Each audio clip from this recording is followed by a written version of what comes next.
ভাই কালকে সরস্বতী পূজা গেল, ঠিক আছে, কিন্তু কোনো এক বেহেঞ্চোর ছেলের মনে নাই যে কালকে নেতাজির জন্মদিন। সবাই শুধু আঁচল ধরতে আর সেলফি তুলতে ব্যস্ত ভাই। আমি একটা ছেলেকে ডাকলাম, ভাই ভাই শুন। ও আসলে বলে কি হয়েছে ভাই, আজকে কার জন্মদিন বল দেখি। ও আমাকে বলছে কার জন্মদিন।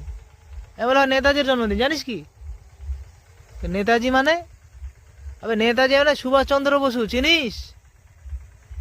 বলছে হ্যাঁ নামটা তো শোনা শোনা মনে হচ্ছে। আরে বোকা চোদা, শালা নাম শোনা শোনা না, তার বাপকে যায় শুন। আজকে নেতাজি বেঁচে থাকলে শালা বলতে এরকম ভাড়াগুলোর জন্য আমি দেশ স্বাধীন করলাম। এরা কোনো ডেট মনে রাখার দরকার নেই এদের, দুনিয়া গায়ে ভাড় মে। এরা গার্লফ্রেন্ডের ডেট অফ বার্থ মনে আছে, এটাই যথেষ্ট ভাই। আর ওইটুকু ডেট যদি মনে না রাখে তাহলে ভাই খবর খারাপ হয়ে যাবে, বলেই ওরা মনে রেখেছে। আমি ছেলেটাকে বললাম ভাই থেকে তোর কি কাজ, ভাই যা গিয়ে সাড়ে নিচে ঢুকে যা। থু। এই দেখো দেখছো, আমি ভাই মিথ্যা কথা বলি না।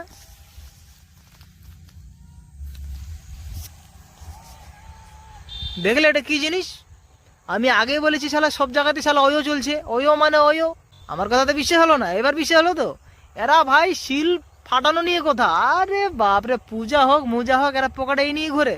তাহলে কার ডেট অফ বার্থ গেলো কার কি গেলো মনে থাকে? থাকে না তো। শিল ফাটাবে শিল।